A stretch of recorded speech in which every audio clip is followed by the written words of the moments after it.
bold claim, Penn State's future hinges on smartly importing proven talent from Iowa State, not just retooling what's already on campus.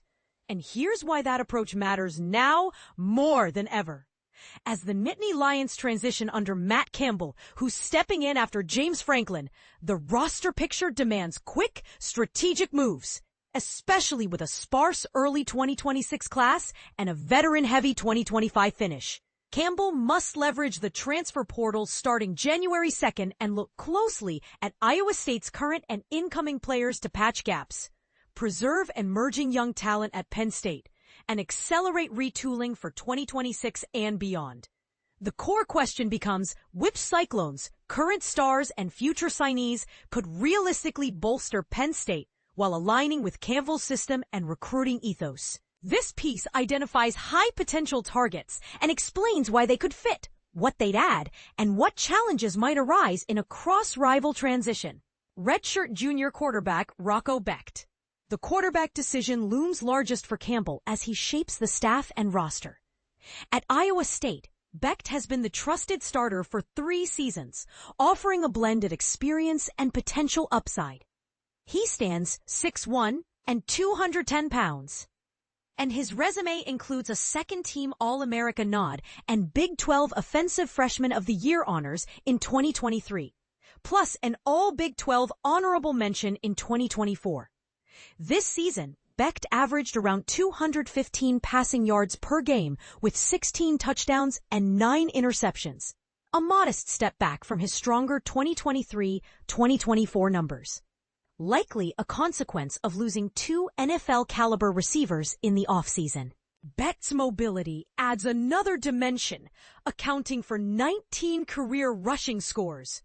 In a Penn State system that prioritizes a quarterback who can extend plays and distribute effectively, Becht would bring a mature, battle-tested skill set that could shorten the learning curve for the offense in year 1. The key question: can Becht adapt quickly to PSU's playbook and surrounding talent? And would his leadership help stabilize the quarterback room during a transitional period? Junior running backs Carson Hansen and Abu Sama III, Iowa State's backfield this season, featured a productive duo that could translate well to Penn State's traditional bruising style. Hansen amassed 950 rushing yards and 6 touchdowns at 5.1 yards per carry, while Sama added 732 yards and 5 scores at 5.2 yards per carry. Their combined production helped Iowa State sit around the middle of the national rushing rankings. Hansen had a breakout year in 2024 with 752 yards and 13 touchdowns, and Sama has been a steady presence since 2023, contributing consistently on the ground. Sama's receiving duties have been limited, but Hansen has shown some utility as a pass catcher with multiple receptions in each season. In a Penn State backfield that values a tandem capable of grinding out yards and keeping defenses honest, these two could provide immediate competition and depth, especially in a system that rotates backs and emphasizes balance. The challenge lies in adjusting to PSU's blocking schemes, scheme fit, and the higher level of overall talent across the offense. Junior tight end Benjamin Brammer. Tight ends remain a strength for Campbell's offenses, and Brammer is a prime example of that trend. Standing 6'7" and 255 pounds, Brammer's size and catch radius make him a mismatch weapon in both the run and passing games. He contributed as a key blocker and receiver for Iowa State, earning freshman All-American honors in 2023 and receiving all Big 12 honorable mention recognition twice. This past season marked Brammer's best campaign, with 37 receptions for 446 yards and 6 touchdowns. For Penn State, Brammer would bring a ready-made tight end profile that complements the receiving core and can enhance play-action efficiency, red zone production, and 2 tight end sets. The question to consider is whether his trajectory aligns with PSU's targets and how quickly he can acclimate to a conference with stiffer competition on the line of scrimmage. Sophomore defensive back Marcus Neal Jr. Neal's presence helped Iowa State finish 27th in scoring defense in 2025, even as the team grappled with a weaker pass rush. He emerged as a cornerstone in the secondary, earning third-team All-Big 12 honors. The Kansas City, Missouri product tied for the team lead with 77 tackles, and he added 2 interceptions, 3 pass breakups, and a fumble recovery. A versatile defensive back who can contribute both in coverage and run support, Neal would provide immediate depth and a potential starter for PSU's secondary, especially in a league that tests every week through a pass-heavy landscape. The transition question focuses on how his scheme fit translates to Penn State's defensive philosophy and how quickly he can acclimate to higher-caliber receivers and tighter windows. Redshirt junior defensive back Jontez Williams might be Iowa State's best contributor in the secondary, even if the numbers don't always tell the full story.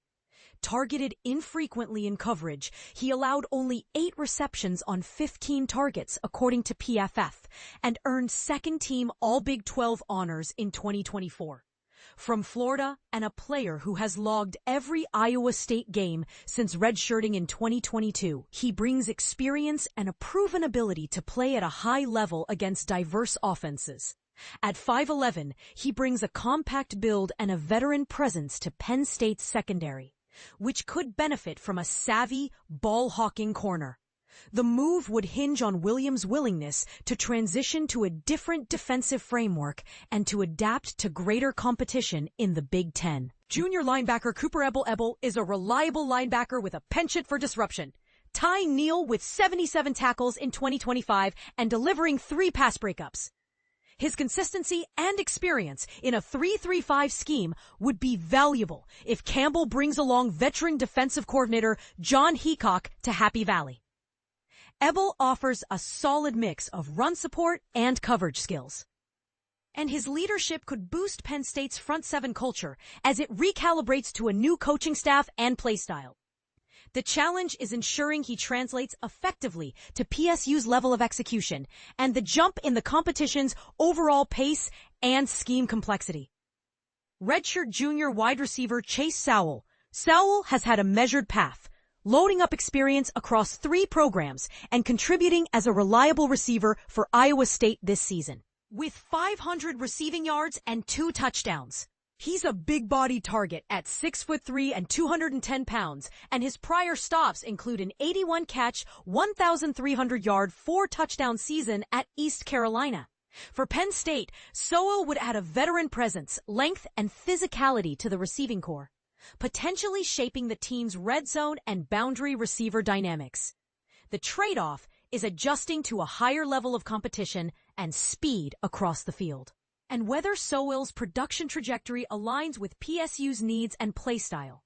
Sophomore wide receiver Brett Eskildsen emerged as a standout in 2025, leading Iowa State's receiving group with 30 catches for 526 yards and 5 touchdowns in his first year as a starter. A 3-star recruit from Frisco, Texas, Eskildsen brings steady hands, route-running consistency, and a willingness to contribute as a multi-year starter. For Penn State, Eskildsen could provide an immediate downfield option and a reliable possession target who can stretch the field vertically and create yards after catch opportunities, complementing a receiving corps that is often multiple weapon in nature. The adjustment would involve learning PSU's terminology and route concepts, as well as building chemistry with a new quarterback. 2026 wide receiver prospects: Jeffrey Roberts, 4-star. No. 417 overall, and Elijah Reeder, 3-star, top 500 signee. Campbell's potential to bring several 2026 signees could accelerate PSU's long-term plan. Roberts, a 6-foot, 180-pound target from Ames, Iowa, is the higher-rated of Iowa State's 2026 commits. He produced an impressive high school resume with 117 receptions for 2,519 yards and 31 touchdowns. However, recruiting dynamics here are nuanced. Roberts grew up in the Cyclones' backyard, And breaking that regional loyalty into a Penn State commitment may require a compelling pitch that emphasizes immediate playing time, development opportunities, and a clear path to impact.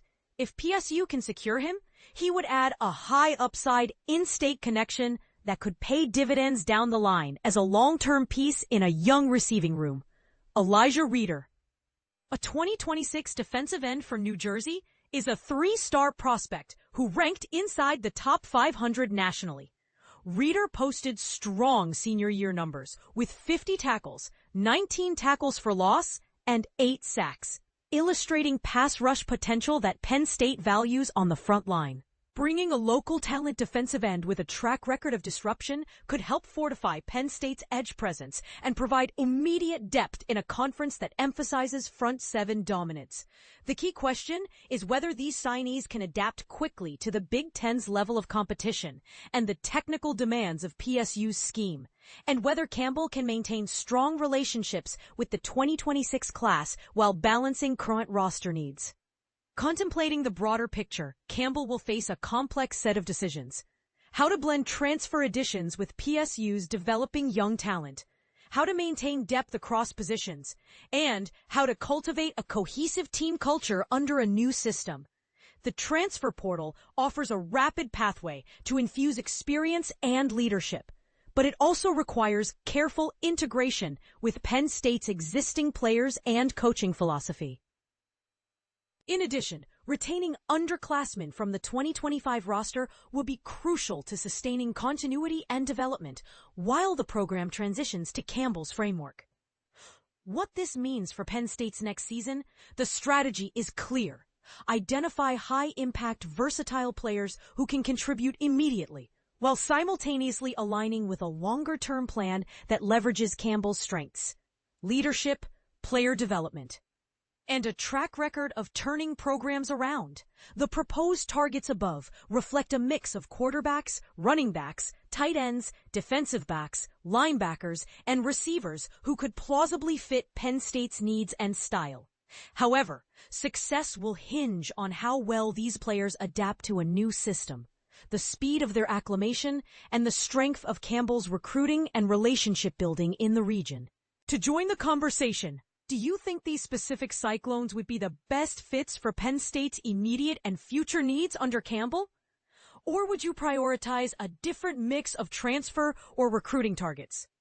Which position group should receive the strongest emphasis in the portal window and the early 2026 signing period, and why?